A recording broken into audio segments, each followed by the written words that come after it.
on Gold FM. A very good evening. This is Avinindra Som and you're listening to the news in detail on Gold FM.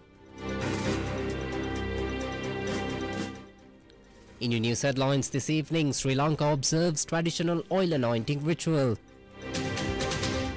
104 drunk drivers arrested on New Year's Day. Sri Lanka Transport Board records historic revenue.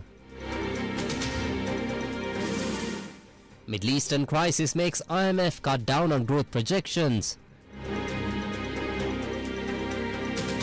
Inflation goes up. President engages in religious observances in Kandy. Messages exchanged with the US confirms Iran. China agreed not to send weapons to Iran, says Trump. Japan to back Asian oil supply. The top story on Gold FM.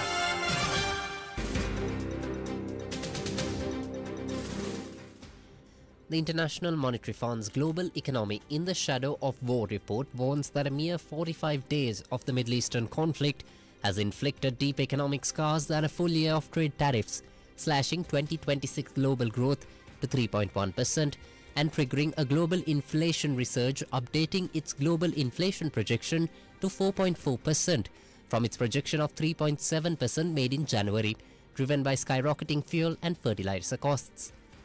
Now this volatility is more visible in Ukraine, where inflation hit a punishing 7.9% in March, forcing energy importing nations to walk what economists call a razor blade between debt and collapse as world trade volume growth nearly halved to 2.8%.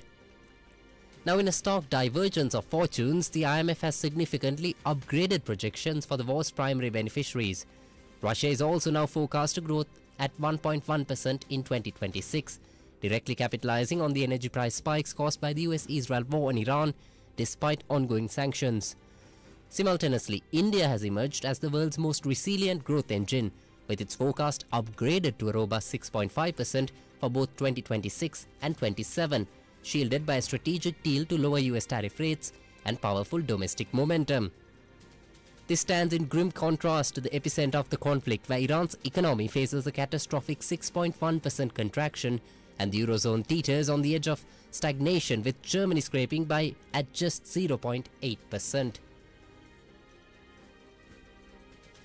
The closing of the Strait of Hormuz and serious damage to critical energy facilities in the Middle East raise the prospect of a major energy crisis should a durable solution not be found soon. Oil and gas prices have increased sharply, and so have the prices of diesel and jet fuel, fertilizer, aluminum, and helium. The overall impact will depend on three channels. First, higher commodity prices are a textbook negative supply shock, raising prices and costs, disrupting supply chains, and eroding purchasing power. Second, these effects may be amplified as firms and workers try to recoup losses, risking wage price spirals, especially where inflation expectations are poorly anchored. Third, financial conditions could tighten, with lower asset valuations, higher risk premia, capital flight, dollar appreciation, dampening demand.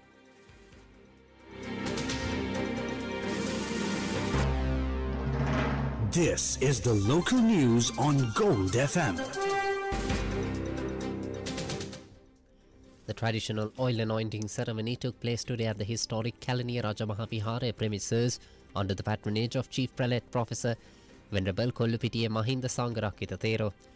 Organised as a part of the Surya Sinhala Hiru Aurudu Sirita, the event aimed to preserve and pass down cultural values to the younger generation. The initiative, a concept of Hiru Media Network Chairman Renu Silva, highlighted the cultural significance of the anointing ritual as the entire nation joined in the traditions. In the meantime, President Anura Kumara Dissanayake visited the Temple of the Sacred Tooth Relic today to pay his respects and seek blessings. Following the religious observances, the President engaged in cordial conversations with the members of the public gathered at the temple premises. The President's media division confirmed that the President also visited the Malvatta Mahavihara in this morning to call on the Chief Prelate, the Most Venerable Tibbatuave Sri Sumangala Thera. During this visit, he inquired after the prelate's well-being and engaged in a brief discussion. President Dissanayaka continued his itinerary by visiting the most venerable Varakagoda Sri Gnanaratna Mahanayaka Thera of the Askiriya chapter to receive further blessings. The Sri Lanka Transport Board reports a historic revenue exceeding ₹1 billion over 6 days, starting on the 8th of April. Chairman Sajeeva Kankaratna confirmed during a Colombo press briefing that 11th of April saw the highest single-day earnings in the board's history. The surge follows the continued suspension of train services for up-country lines due to the damage from Cyclone Titwa. National Transport Commission Director General Dr. Nilan Miranda announced the commencement of special bus services today for passengers returning to Colombo and major cities. Railway Superintendent Asanka Samarasinghe noted that office trains return to normal schedules tomorrow, while Private Bus Owners Association Chairman Gamnu Vijayaratne projected that approximately 50% of the private fleet resumes operations tomorrow as well.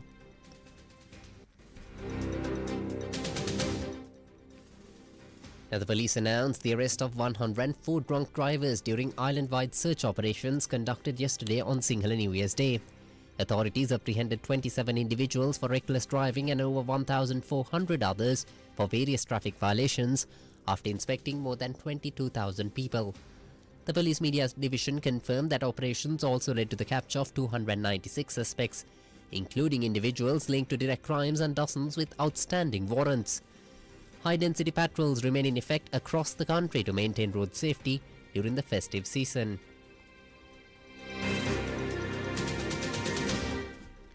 Meanwhile, police reported 42 deaths resulting from road incidents over the last 4 days, highlighting a deadly period on the country's highways. According to the Police Media Division, 793 people lost their lives in 755 fatal crashes between the 1st of January and the 14th of April this year. Separately, 5 people drowned within the past 24 hours, including 2 brothers whose bodies were recovered from the Mahavali River in the Somavati Reserve. The siblings disappeared yesterday while attempting to save their father from the water, with a 3rd brother still missing and search operations underway. 3 further drowning deaths occurred in the Habradua and Kantale as authorities urged the public to exercise extreme caution near waterways and on the roads.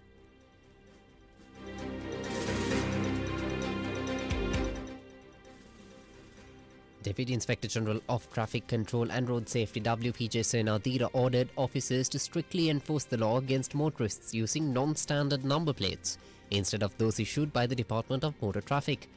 The Deputy Inspector General noted that racketeers are exploiting a slowdown in the issuance of official plates for newly registered vehicles to carry out illegal activities. Police also observed vehicle owners using plates in various unauthorized colours, prompting the Inspector General of Police to notify the Commissioner General of Motor Traffic to regulate the issue. Authorities warn that using modified or unofficial plates remains a serious violation, despite current administrative delays in official distribution.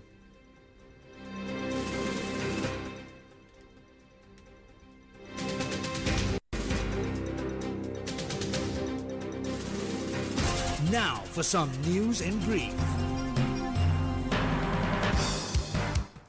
The Sri Lankan Navy has taken into custody an Indian fishing boat and 4 Indian fishermen for allegedly engaging in illegal fishing within Sri Lankan territorial waters during a special search operation carried out on the 13th in the sea area north of Mannar.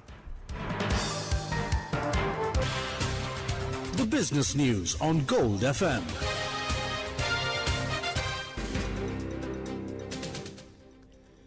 International oil benchmarks climbed today with Brent crude rising nearly 1% to reach $95 and 72 cents per barrel. West Texas Intermediate followed the upward trend, gaining 83 cents to trade at $92.11. The Sri Lanka Gem and Jewellery Association reported a rise in gold prices within the local market. A 22-carat gold sovereign now costs 369,900 rupees, up from the 366,200 rupees recorded on the 11th of April. Similarly, the price of a 24-carat gold sovereign increased to 402,000 rupees from its previous mark of 398,000 rupees. Uber is shifting away from its traditional gig economy model by committing more than $10 billion to purchase autonomous vehicles and invest in their developers. According to the Financial Times, the ride-hailing giant is positioning itself as a marketplace for multiple robotaxi operators to avoid disruption from emerging autonomous technologies. The company plans to launch driverless services in at least 28 cities by 2028 through partnerships with firms including Baidu, Rivian and Lucid. International news on Gold FM. US President Donald Trump stated that China is very happy that he is permanently opening the Strait of Hormuz, stating he is doing it for them and for the world. In a statement, the president claimed China agreed not to send weapons to Iran and suggests President Xi will give him a big fat hug during an upcoming visit in a few weeks. He asks if the cooperation beats fighting, but warns that the US is far better at fighting than anyone else if necessary. In an interview with Fox Business, the president says the conflict with Iran is very close to over and suggests the grand bargain with Tehran is within reach. These claims follow a private letter sent to President Xi Jinping regarding regional security. Trump asserts that the move benefits the global community and notes that Beijing welcomes the reopening of critical shipping lanes under US direction.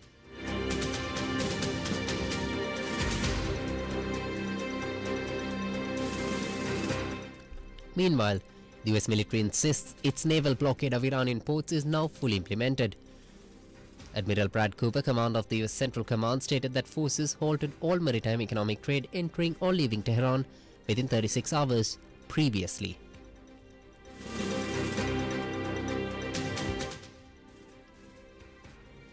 Now, in the meantime, Iran's foreign ministry spokesperson stated Esmail Baghaei, the exchange of messages between Tehran and Washington is continuing with a Pakistani intermediary after talks failed on Sunday. Baghaei said Iran's position had been clearly set out and repeated in subsequent contacts.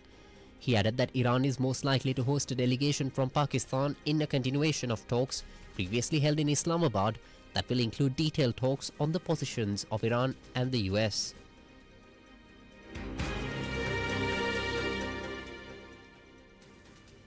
Now, this comes against a backdrop where President Trump indicated a second round of talks could begin in Islamabad within the next 48 hours. While the UN describes new talks as highly probable, Iranian officials say they have no confirmed information regarding a second meeting. Where is China placing itself in a position to mediate among conflicts? Speaking in an exclusive interview with NewsX, this is what Professor Rohan Gunaratne has to say. Asuma, the Chinese position has been that they should not intervene in any conflict because China wants to focus on its economic growth. But in the field of diplomacy, in the field of mediation, negotiation, yes, they are willing. But China will never use force to open the Straits of Hormuz. And there are also calls, including by the Spanish Prime Minister, for China to play a role. It's the first time from a Western country, head of government is urging China to play a role. So I believe that it is likely that at a future date, Russia and China may play a role. Although the Americans don't want that to happen. Most European countries do not want to that to happen because they perceive China and Russia as allies, as partners with Iran. Now, with regard to the very important allegation that has been raised, whether China is supporting Iran, we have seen the movement of some ships, some vessels carrying some precursors and also the fuel for missiles and other components that has been moving from China to Yemen and to Iran in the past. But the Chinese have said that these are by Chinese private companies and not by the Chinese government. So right now the international security and intelligence community is investigating these claims whether China and Russia are playing a role in capacitating Iran's capabilities to sustain the fight and right now to restore the wastage and the losses they have endured during the recent campaign.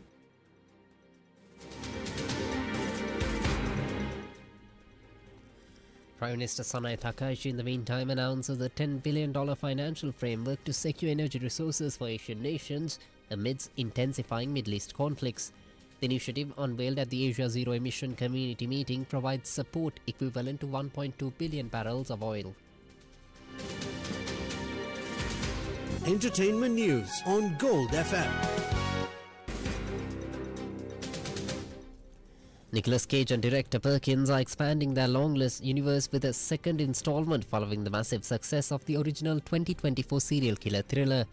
Paramount Pictures secured the rights to the new project after the initial film grossed $128 million from a modest $10 million budget.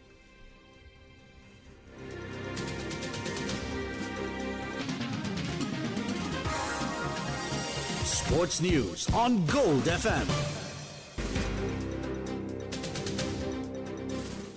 Two-time Olympic gold medalist Victor Axelsen announced his retirement from professional badminton today after failing to recover from back surgery performed in April last year.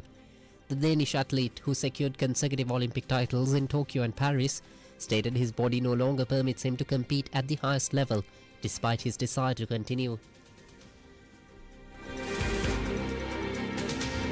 And that's it for now. Stay tuned to Gold FM for the latest updates and the news roundup at 8:30 p.m. This is Abhinindra Soma for Gold FM News. Have a great evening.